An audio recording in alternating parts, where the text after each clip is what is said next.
हरे कृष्णा कृष्ण कृष्णा हरे हरे, हरे राम राम राम हरे हरे। परम पूज्य गुरुदेव his holiness Gopal Krishna Goswami Maharaj की जय हो। अभी कुछ ही देर में यहाँ पर आपके सामने आएंगे परम पूज्य गुरुदेव हिज होलीनेस गोपाल कृष्ण गोस्वामी महाराज, और उनके मुखारविंद से जो वाक्य जो शब्द निकलेंगे उन्हें ज़रा ध्यान से सुनिएगा, क्योंकि हर एक वाक्य हर एक शब्द जो उनके मुखारविंद से निकलेगा वो केवल और केवल कृपा है। इस कृपा को अच्छी तरह से ग्रहण कीजिएगा, इससे हमारे और आपके आध्यात्मिक प्रगति बहुत तेजी से होगी। भक्तिमय कीर्तन के बाद अब भक्तिमय ज्ञान इस संध्या को, इस शाम को और भक्तिमय रस में डुबोने के लिए आपके सामने आ रहे हैं परम पूज्य हिज होलीनेस गोपाल कृष्ण गोस्वामी महाराज। इनके से दर्शन मात्र से ही लोग भक्ति में लग जाते हैं। इनकी बातें लोगों को भक्ति में डुबो देती हैं। हाल ही में एक दिल्ली में एक ऐसा हुआ कि कुछ लोग आए दिल्ली में लोगों से, भक्तों से मिलने के लिए कि बड़ी पानी की समस्या है इस संसार में। तो उस समय गुरु महाराज भी वहां पर आए और उन लोगों को वो बता रहे थे किस तरीके से हम पानी की समस्या को फेस कर रहे हैं। तो महाराज जी ने उनसे बात करी, चर्चा करी और उन्हें बताया कि कैसे आपके हर परेशानियों का जो सॉल्यूशन है, जो आंसर है, वो भगवत गीता में है। और वो महाराज जी की बातों से इतना प्रभावित हुए कि उसी समय उन्होंने 4000 भगवत गीता खरीदी महाराज जी से। ये महाराज जी की बातों का प्रभाव है कि महाराज जी जो बोलते हैं वो उनमें कि उनके वाणी में ऐसी दूसरे के कानों में ऐसी मिश्री घोलते, दूसरे के हृदय में ऐसा परिवर्तन लाते, दूसरे के जीवन में ऐसा परिवर्तन लाते हैं, भक्तिमय जीवन कर देते हैं। महाराज जी को प्रेम पूर्वक हम यहाँ पे बुलाते हैं। जोर से बोलिए हरे कृष्णा कृष्ण कृष्ण हरे हरे, हरे राम राम हरे हरे। गुरु की कृपा के बिना भक्ति असंभव है। हिज होलीनेस गोपाल कृष्ण गोस्वामी महाराज की जय। दंडवत प्रणाम करना चाहिए। आप भक्तों से निवेदन है कम से कम कि खड़े होकर महाराज के इस दर्शन का आदर करें। कृपया करके जोर से मेरे साथ बोलिए हरे कृष्णा कृष्ण कृष्णा हरे हरे, हरे राम राम राम हरे हरे। बहुत बहुत धन्यवाद आप लोगों का। हिज होलीनेस गोपाल कृष्ण गोस्वामी महाराज। मैं इस समय वृंदावन से आ रहा हूँ, वृंदावन से दिल्ली, दिल्ली से बॉम्बे, बॉम्बे से जुहू और जुहू से स्थान का नाम क्या है, गोरेगांव। कृष्ण माई और उनके भक्तों की सेना ने बहुत ही सुंदर एग्जीबिशन किया है। मैं पूछ रहा था कि अगर आप किसी ने इस प्रोग्राम का वीडियो बनाया है और ये वीडियो भक्तों को दिखाना चाहिए सारे विश्व में।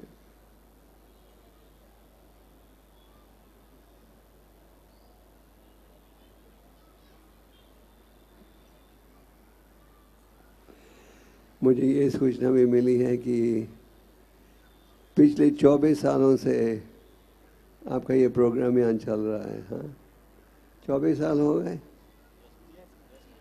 तो आप देख सकते हो कि अगर एक भक्त में उत्साह हो तो हजारों भक्तों को जोड़ सकता है।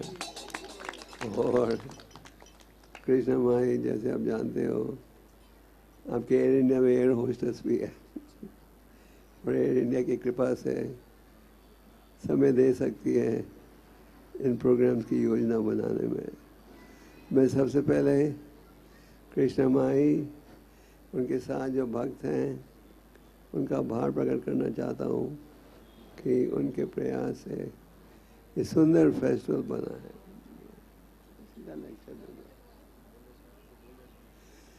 ओम नमो भगवते वासुदेवाय। ओम नमो भगवते वासुदेवाय। ओम नमो भगवते वासुदेवाय। ओम ज्ञानतिमिरन्दस्य ज्ञानाञ्जनशलाकया चक्षुर्मिलितं तस्मै श्रीगुरवे नमः।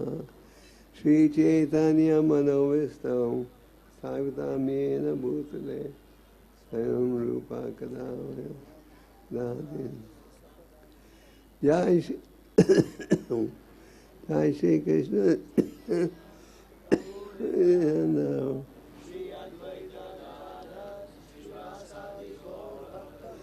हरे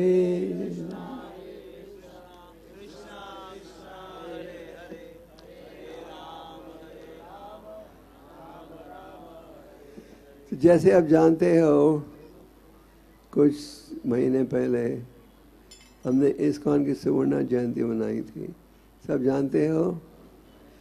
और पिछले साल सुवर्ण जयंती मनाई थी जबकि प्रभुपाद जी चले थे जलदूत जहाज के द्वारा कलकत्ता से अमेरिका। तो आज श्रील प्रभुपाद और उनके भक्तों के प्रयास से आज इस्कॉन के लगभग 700 केंद्र हैं सारे विश्व में। और प्रभुपाद जी ने लगभग 80 ग्रंथों का अनुवाद किया था अंग्रेजी भाषा में, जिनका आगे अनुवाद विश्व की हर प्रसिद्ध भाषा में हो गया है। आज सारे विश्व में लोग गीता को पढ़ रहे हैं, श्रीमद् भागवत को पढ़ रहे हैं। क्यों? क्योंकि इन ग्रंथों में बड़ा महत्वपूर्ण ज्ञान है। भगवद गीता के 9वें अध्याय में भगवान कहते हैं, राजा विद्या राजा गुह्यम। ये जो ज्ञान है, ये सब ज्ञानों का राजा है। दूसरे शब्दों में सबसे महत्वपूर्ण ज्ञान है। 2 प्रकार के ज्ञान हैं, भौतिक ज्ञान और आध्यात्मिक ज्ञान। वैसे तो भारत के कोने कोने में पाठशाला महाविद्यालय प्राप्त है, जहाँ की आपको भौतिक ज्ञान की शिक्षा मिलती है। तो भौतिक ज्ञान के द्वारा आप अपने आप को संतुष्ट नहीं बना सकते। भौतिक ज्ञान के द्वारा आप असली समस्याओं का हल नहीं कर सकते। हम सबको महत्वपूर्ण प्रश्न पूछना चाहिए। चैतन्य चरितामृत में आप चैतन्य महाप्रभु और उनके भक्तों की लीलाओं के विषय में पढ़ते हो। 2 भाई थे, रूप और सनातन, जो उस समय के बड़े प्रसिद्ध राजा के शासन का, ये राज्य का शासन कर रहे थे। समाज में उनका बड़ा ऊंचा पद था। जब वो चैतन्य महाप्रभु से मिले, उन्होंने पूछा, हे आमी, आप हमें ये बताइए कि हम हैं कौन और हमारा क्या कर्तव्य होना चाहिए। हमें ये मनुष्य जीवन बहुत ही कठिनाई से प्राप्त होता है। और हम देख सकते हैं कि चाहे आप कितना भी प्रयास करो सुख प्राप्त करने के लिए, समाज में वास्तविकता में क्या है? दुख ही दुख, क्लेश ही क्लेश। सच है या झूठ? हाँ, लगता है कि इस इलाके में ये झूठ है। आप लोग जवाब नहीं दे रहे। सच है या झूठ? हाँ, तो आपके इलाके में भी क्लेश अनुभव होता है। तो भगवान कह रहे हैं गीता में, दुखालयम शाश्वतम। एक तो दुख है, हर चीज अस्थायी है। आज आप खूबसूरत हो, कल यही कि खूबसूरत शरीर बदसूरत बन जाएगा। आज आपका स्वास्थ्य बहुत अच्छा है, कल कमजोर भी हो सकता है। तो भगवान कहते हैं, मेरी शरण में आओ। वैदिक शास्त्रों का सार हमें भगवद गीता में प्राप्त होता है। वैसे तो अनेक भक्तों ने गीता का अनुवाद किया है, पर भगवद गीता यथा रूप में भक्तिवेदांत स्वामी प्रभुपाद जी ने उसी भाव से ज्ञान दिया है जिस भाव से भगवान ने दिया और अर्जुन ने स्वीकार किया। तो गीता द्वारा हमें क्या शिक्षा प्राप्त होती है? सबसे पहले तो गीता के द्वारा हमें ये शिक्षा प्राप्त होती है कि परम भगवान कौन है।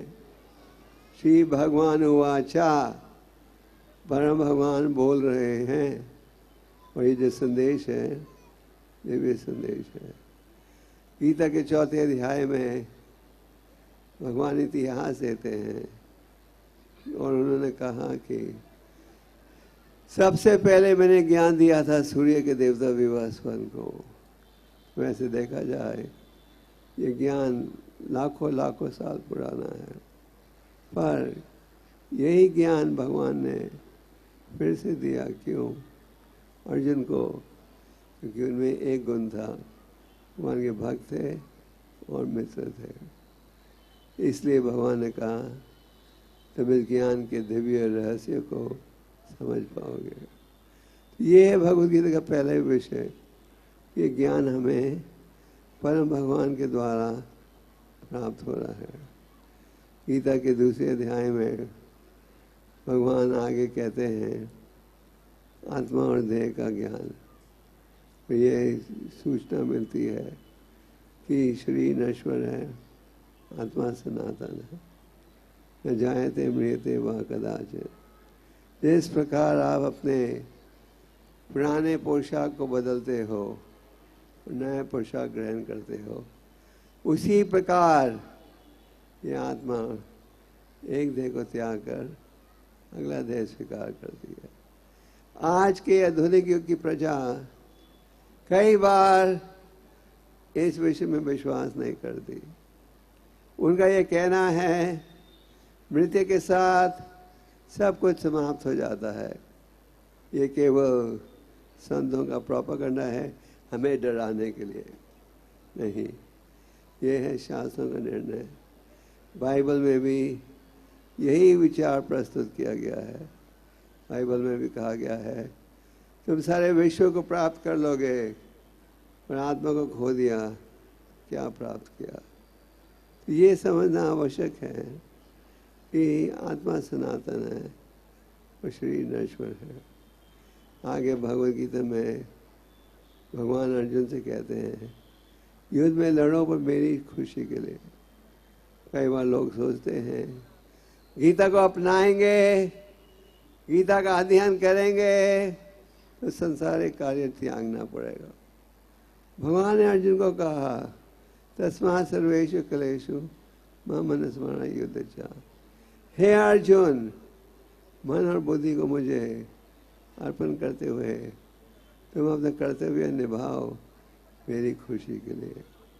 तो उसी प्रकार हम सब जुड़े हैं किसी न किसी कार्य में। कोई पढ़ाई कर रहा है, कोई धंधा कर रहा है, कोई नौकरी कर रहा है, कोई घर की देखभाल कर रहा है, कोई बच्चों को पाल रहा है। पर इन सब का महत्व होना चाहिए भगवान की खुशी।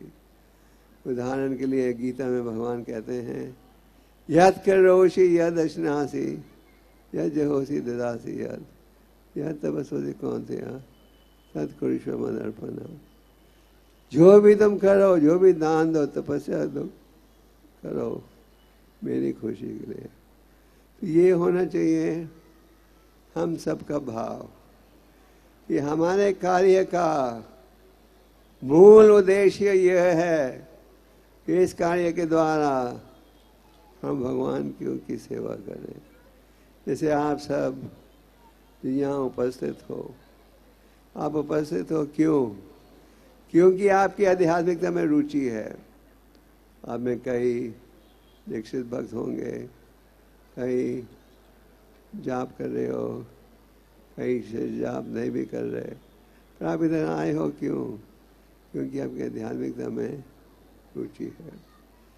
इस रुचि को हम बढ़ाएंगे कैसे? साधु संघ के द्वारा। साधु संघ सर्वशास्त्र काया लाभ मात्र साधु संघ सर्व सिद्धि है। हमारे ग्रंथों में कहा गया है कि उन भक्तों की संगत में रहो जिनके द्वारा आपको जीवन का असली ज्ञान प्राप्त हो।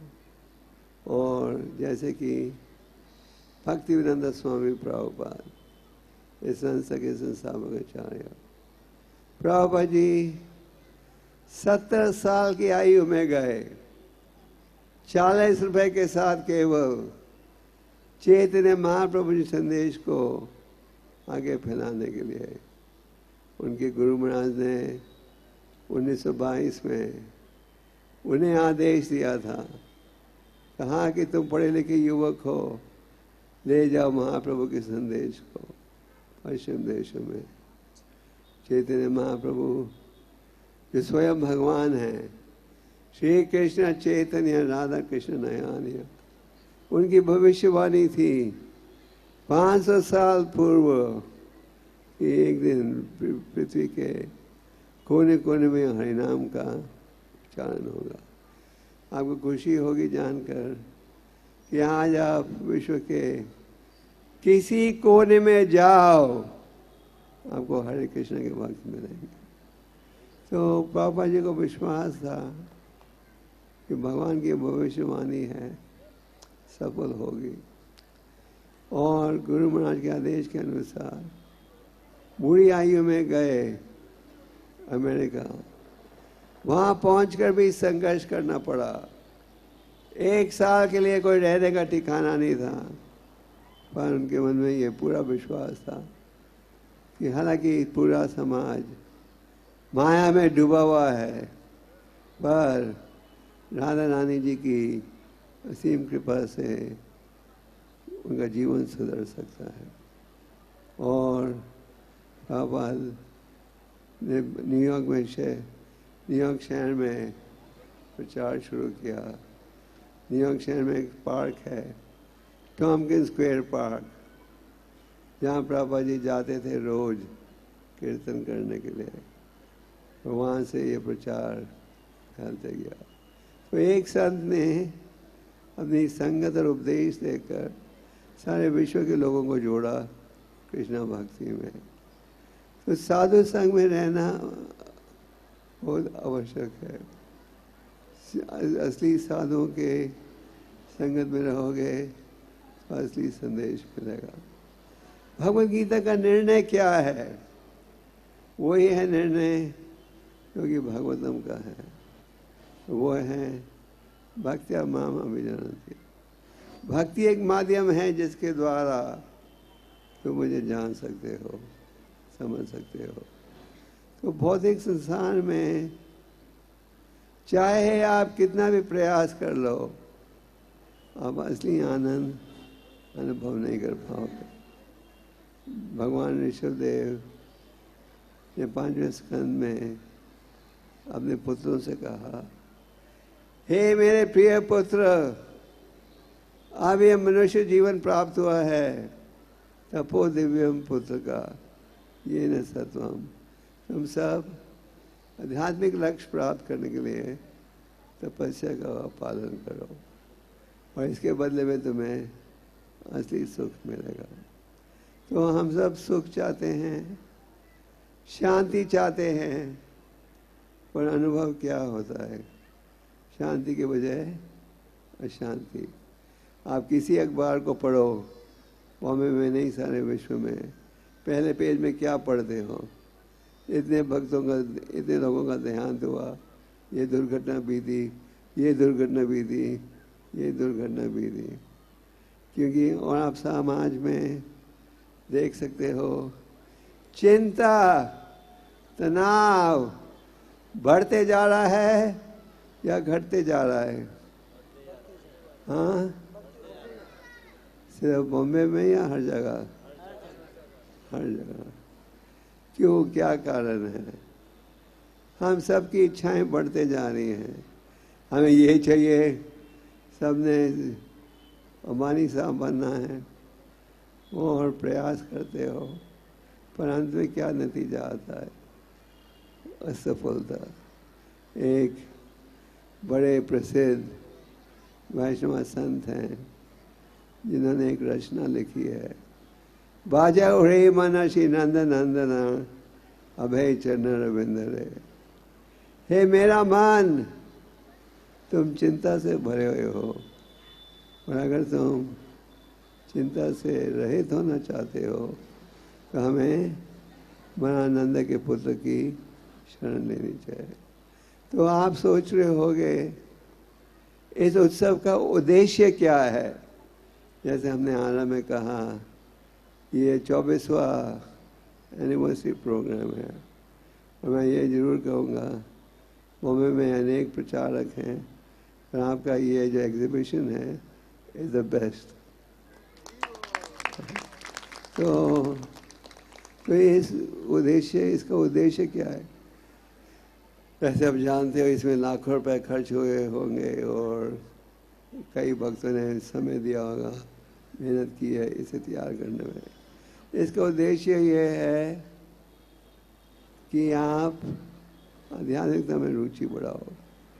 यहाँ आप देख रहे हो महाराष्ट्र के संतों का वर्णन है, महाराष्ट्रियन फाइन आर्ट को भी प्रस्तुत किया गया है। और उद्देश्य क्या है कि आप भी आध्यात्मिकता में रुचि लो। और अगर आपकी आध्यात्मिकता में रुचि नहीं होती तो आप इधर आते नहीं आते, बड़े आसानी से घर में रह सकते हो। तो आप सबकी रुचि है आध्यात्मिकता में, और इस कार्यक्रम का मूल उद्देश्य यह है कि लोगों को सबको जोड़ना भक्ति के मार्ग में। चैतन्य महाप्रभु जी जो स्वयं भगवान है, उन्होंने हम सबको एक आदेश दिया है, जाए दाकोता है कहो कृष्ण उपदेश। जैसे भी तो मिलो उसे हाथ जोड़कर ये विनती करो, क्या कृष्ण भगवान का उपदेश। तो भगवान का उपदेश क्या है आप जानना चाहोगे। सर्वधर्मां परित्यज्य मामेकम हम तुम सब पापे भयो मोक्षयिष्यामि मा शुचः। सब धर्मों को छोड़कर मेरी शरण में आओ। आप पूछोगे भगवान की शरण में आएंगे उसका क्या लाभ। भगवान कहते हैं मैं तुम्हारी सुरक्षा करूँगा, तुम्हारा उद्धार करूँगा। सद्धर्म को छोड़कर आओ का क्या अर्थ, उनकी शिक्षा आदेश का पालन करो। तो चैतन्य महाप्रभु भगवान श्री कृष्ण की शिक्षा में कोई अंतर नहीं। श्रीमद् भागवतम में आप पढ़ते हो कि सुखदेव गोस्वामी जो व्यासदेव जी के पुत्र थे, उनसे परीक्षित महाराज ने अनेक प्रश्न पूछे। परीक्षित महाराज विश्व के सम्राट थे, जिन्हें एक ब्राह्मण लड़के श्रृंगी ने श्राप दिया था कि 7 दिन के पश्चात तुम्हारा अंत आ जाएगा। जब हम साधारण व्यक्तियों को सूचना मिलती है कि हमारा अंत आने वाला है तो हम घबरा जाते हैं। तो परीक्षित महाराज घबराए नहीं, उन्होंने सब संतों को निमंत्रण दिया। सबसे पूछा कि जिस व्यक्ति का अंत आने वाला है उसे क्या करना चाहिए। सबका अंत आएगा या नहीं? आप लोगों का भी आएगा या आपको एग्जामिशन मिला हुआ है? यमराज जी किसी को छूट नहीं देते।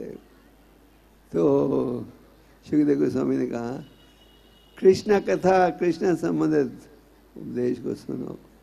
तो श्रीमद् भागवतम जिसमें 12 स्कंद हैं, 18,000 श्लोक हैं। आप में से कितने भक्तों के पास श्रीमद् भागवतम का सेट है, अंग्रेजी या हिंदी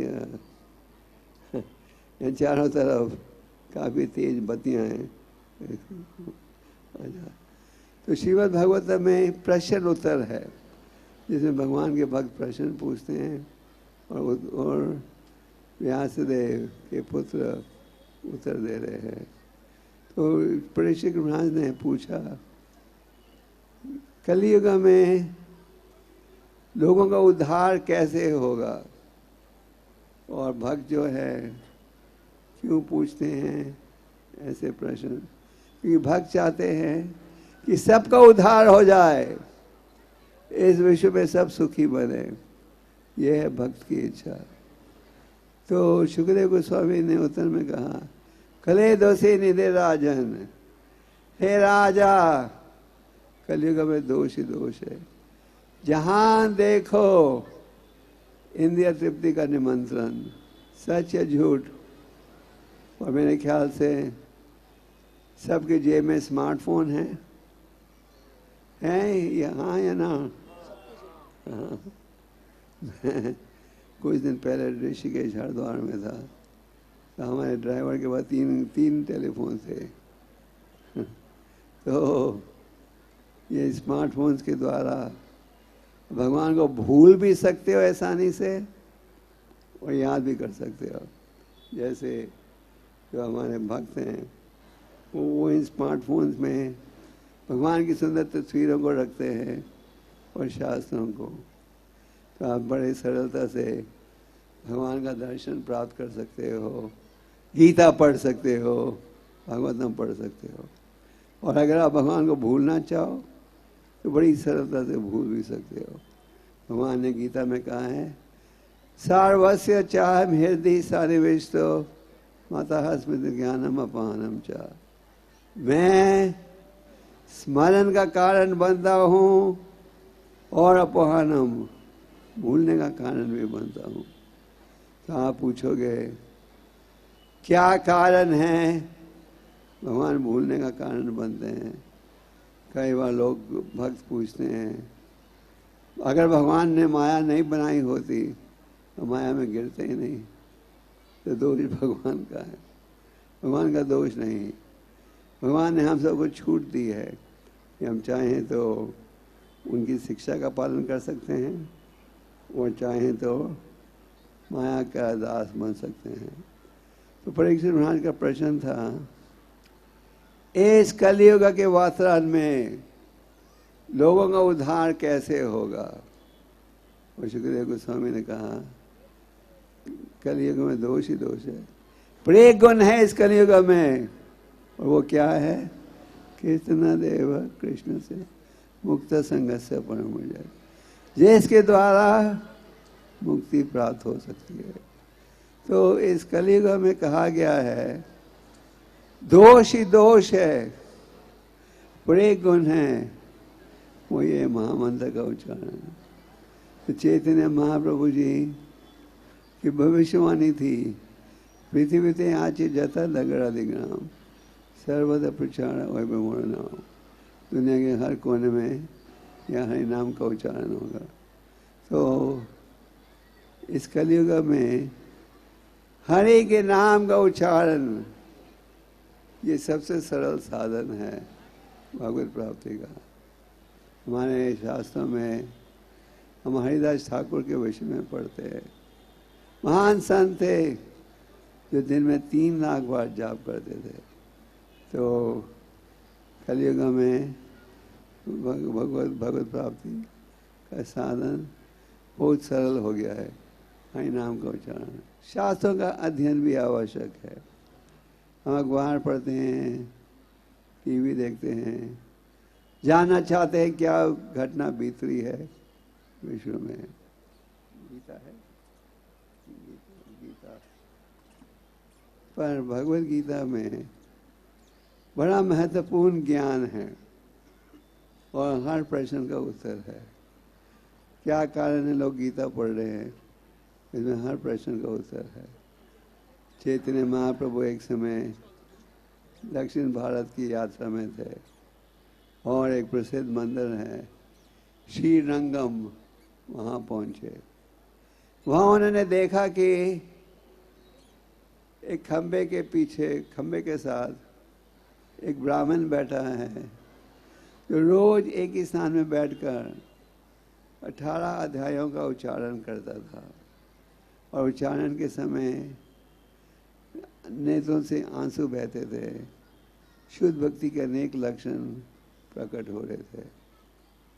तो महाप्रभु ने उनसे पूछा, हे ब्राह्मण, गीता में क्या है जिसके अध्ययन से तुम इन लक्षणों को प्रकट कर रहे हो? ब्राह्मण ने कहा, मेरे गुरु महाराज का आदेश था, रोज 18 अध्यायों का अध्ययन करो, और मैं अनपढ़ ब्राह्मण हूँ और कई श्लोकों का उच्चारण मैं कर भी नहीं पाता, कईयों का अर्थ भी मुझे समझ नहीं आता। और क्योंकि गुरु महाराज का आदेश था रोज गीता पढ़ो 18 अध्याय, इसलिए मैं रोज इसी स्थान में बैठकर गीता पढ़ता हूँ। और जब मैं देखता हूँ परम भगवान श्री कृष्ण अपने भक्त के पार्थ सारथी बन गए हैं, कितनी विनम्रता से भक्त की सेवा कर रहे हैं, जब मैं ये तस्वीर को देखता हूँ, स्मरण करता हूँ, तो ये लक्षण प्रकट होते हैं। तो महाप्रभु ने उसे गले लगाया और कहा कि तुम गीता को समझ गए हो, तो गीता को पढ़िए। ये है भगवद गीता यथारूप। यथारूप क्यों है? क्योंकि जैसे मैंने कहा था, भगवान के संदेश को शुद्ध रूप से प्रस्तुत किया गया है। गीता पढ़ोगे तो क्या लाभ होगा? आप असली ज्ञान को अनुकूल कर पाओगे। असली ज्ञान को अनुकूल कर पाओगे तो ये भी समझोगे हमें निष्काम भाव से कार्य करना चाहिए। काम, क्रोध, लोभ, ये 3 द्वार हैं नरक की तरफ। आपको गीता से शिक्षा मिलेगी कैसे आप इनसे बच सकते हो। गीता में भगवान उदाहरण देते हैं, कमल का फूल जल में होते हुए जल को छूता नहीं, उसी प्रकार हम सबको कार्य में जुड़ना चाहिए निष्काम भाव से, और ये संभव है ज्ञान हो। भौतिक समाज में हम शोक करते हैं, और गीता में ज्ञान मिलता है कि हम सब अस्थाई हैं। तो गीता को पढ़ना बहुत ही महत्वपूर्ण है। 1 श्लोक, 2 श्लोक तात्पर्य के साथ पढ़ो और रोज। आप में कितने भक्त हो जो कि गीता को रोज पढ़ते हो? कम से कम 1 श्लोक। तो मैं आपसे कुछ मांगने आया हूँ, मांगू आपसे? जवाब ही नहीं दे रहे आप लोग। मांगू? कई बार जब हम पूछते हैं मांगू, तो लोग कहते स्वामी जी कुछ भी मांगना और पैसे मत मांगना। आप लोगों को पैसे मांगने की आदत है, तो पैसे नहीं मांगो। हम बटवा घर भूला है। हाँ सच बात है, तो बटवा भूला है घर। आजकल तो क्रेडिट कार्ड चाहिए और ठीक है, ऐसे पैसे नहीं मांगे। हम ये मांगना चाहते हैं कि अब 1 श्लोक गीता का कम से कम रोज पढ़ो तात्पर्य के साथ। आप में से कितने भक्तों के पास भगवद गीता यथारूप की कॉपी है? घर में किन किन के घर में है? आपके पास नहीं है? घर में है? सबके पास है। और कितने भक्त रोज गीता पढ़ते हो? तो मैं चाहता हूँ आज एकादशी के शुभ अवसर पर आप ये निर्णय कीजिएगा कि आप कम से कम 1 श्लोक गीता का तात्पर्य के साथ रोज पढ़ोगे। कौन कौन तैयार है? सब पढ़ोगे? ओके। तो एक प्रार्थना हम बोलते हैं, ओम ज्ञान तिमिरंधस्य ज्ञानांजनाशलाकया। हम सबका जन्म हुआ था अज्ञानता में, पर गुरु साधु के सहयोग से अज्ञानता दूर हुई है। जैसे भक्तिवेदांत स्वामी जी ने सारे विश्व में आध्यात्मिक ज्ञान दिया, जिसके द्वारा लोग जुड़े भगवान के संदेश के साथ। तो आप सब के हम आभारी हैं कि आप आध्यात्मिकता में रुचि ले रहे हो। आज समाज का वातावरण इतना बिगड़ गया है कि आप लोगों को कहो इन कार्यों का परिणाम ये होगा कि आप नरक में जाओगे, तो लोग क्या कहते हैं, नरक में चले जाएंगे, उसमें क्या, पशु बनना तो पशु बन जाएंगे, उसमें क्या। एक समय एक व्यक्ति कोटे से गिरने वाला था, किसी ने कहा सावधान रहो, उसने कहा मुझे पतंग उड़ाने दो, चिंता नहीं थी कि मैं नीचे गिर जाऊंगा। तो आज हम सब इतने गहराई में माया के नशे में हैं कि आपको जब बताया जाए कि भौतिक संसार में क्लेश ही क्लेश है, हम इसका लाभ नहीं उठाते। तो आप सब धर्म प्रेमियों के हम आभारी हैं कि आप आध्यात्मिकता में रुचि ले रहे हो, पर ये रुचि का उत्साह रखने के लिए हमें भक्तों की सेवा में रहना चाहिए, भक्तों के संग में रहना चाहिए। तो एक बार फिर से मैं कृष्ण माई और उनके साथ जो अनेक भक्त हैं उन सब का आभार प्रकट करना चाहता हूँ कि आप सब ने मिलकर 2 दिन का बड़ा अच्छा उत्सव किया। मैंने सुना है कि कल आपके इस इलाके में बड़ी अच्छी रथ यात्रा भी निकली थी और आपके इस प्रोग्राम में भगवान जगन्नाथ, सुभद्रा, बालराम जी का दर्शन भी हमने प्राप्त किया। आप तो कल रथ यात्रा में भी आए थे। तो आज इस्कॉन के भक्तों के द्वारा 150 से अधिक शहर हैं जहाँ की रथ यात्रा हर साल निकलती है। यही रथ यात्रा मॉस्को में निकलती है, पेरिस में निकलती है, लंदन में निकलती है, सिडनी में निकलती है, आपके बॉम्बे के कई स्थानों में निकलती है। भगवान जगन्नाथ जी पूरे जगत के स्वामी हैं और वो हम सबको मौका देते हैं उनकी सेवा में जुड़ने के लिए। तो आपने मेरे ख्याल से 2 दिन का उत्सव किया था। कल थी Rath Yatra and today is the Pandav. और अगले साल आप भक्तों के लिए स्पेशल एनिवर्सरी होगी। तो आप भक्तों को अभी से तैयारी शुरू कर देना चाहिए। तो हर कार्य का उद्देश्य यह है कि लोगों को आध्यात्मिक ज्ञान दिया जाए और आध्यात्मिक ज्ञान के द्वारा ही आप जीवन को सफल बना सकते हो। हमारे परम गुरु जी कहते थे, अगर इस विश्व में किसी चीज की कमी है तो केवल इस दिव्य ज्ञान की कमी है। तो आप सबसे निवेदन है, इसको गंभीरता से स्वीकार कीजिएगा। और रूपक गोस्वामी कहते हैं, हे मेरे प्रिय मित्र, जो भी कीमत भरनी पड़े भरो, तो कृष्ण भक्ति को मत फिसलने दो।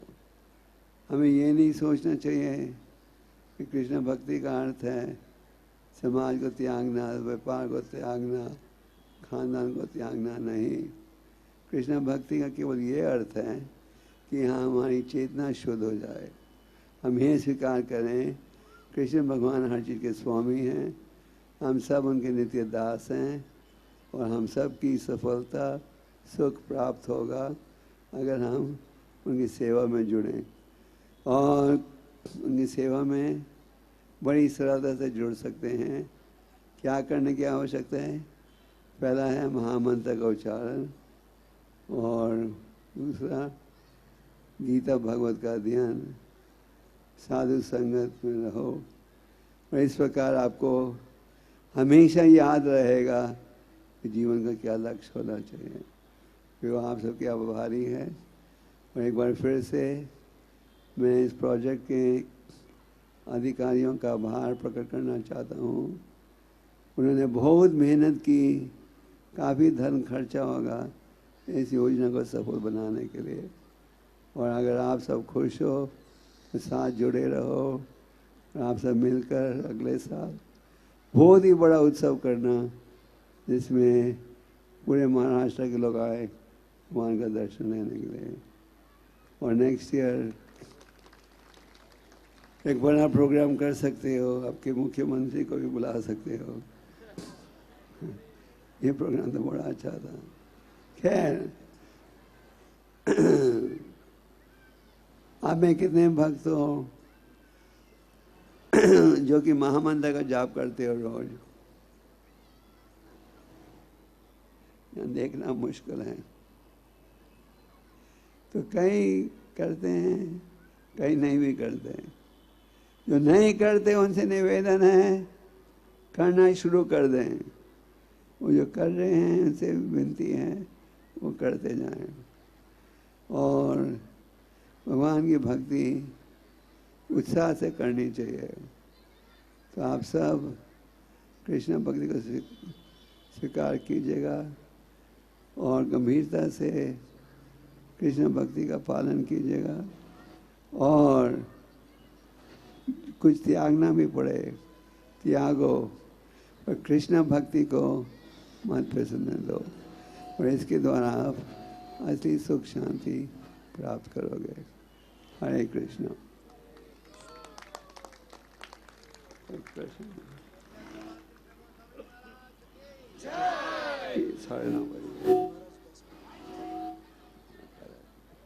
किसी का कोई प्रश्न है?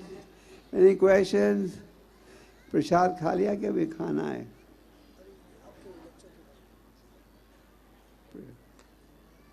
No question? बोलिए सब हरे कृष्णा हरे कृष्णा कृष्णा कृष्णा हरे हरे हरे राम राम राम हरे हरे। तो सब महामंत्र का जाप करोगे? कौन नहीं करेगा? सब करोगे रोज।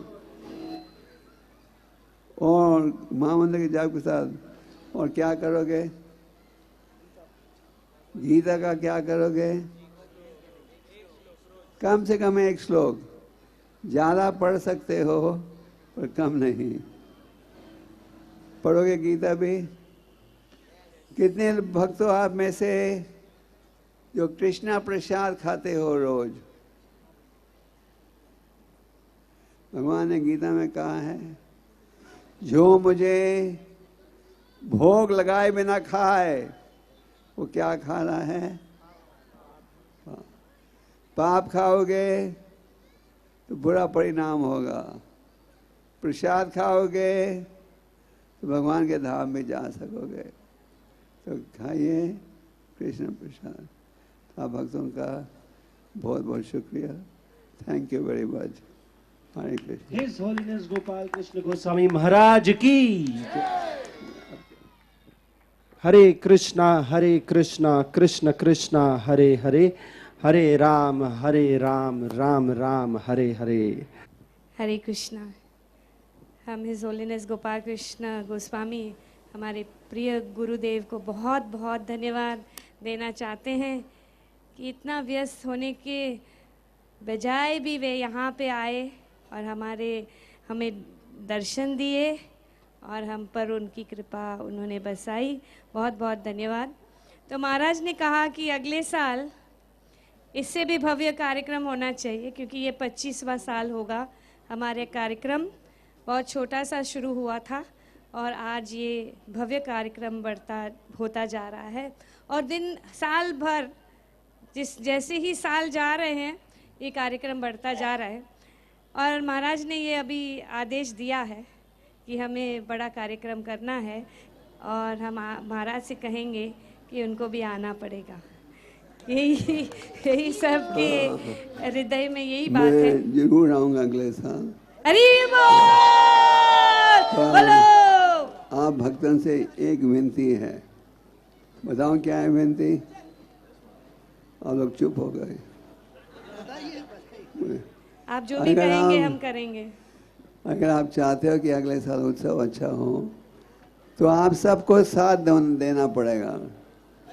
ये मत सोचिए, ये तो कृष्ण माई की जिम्मेदारी है।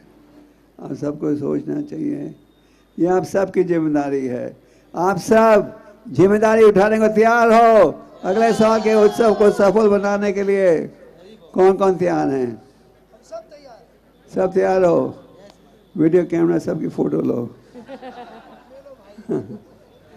ओके, तो अगर आप सब प्रयास करो तो आप अगले साल का प्रोग्राम एक स्टेडियम में भी कर सकते हो। हरी बोल, हरी बोल। Okay, Thank you so much, Maharaj, for coming. next?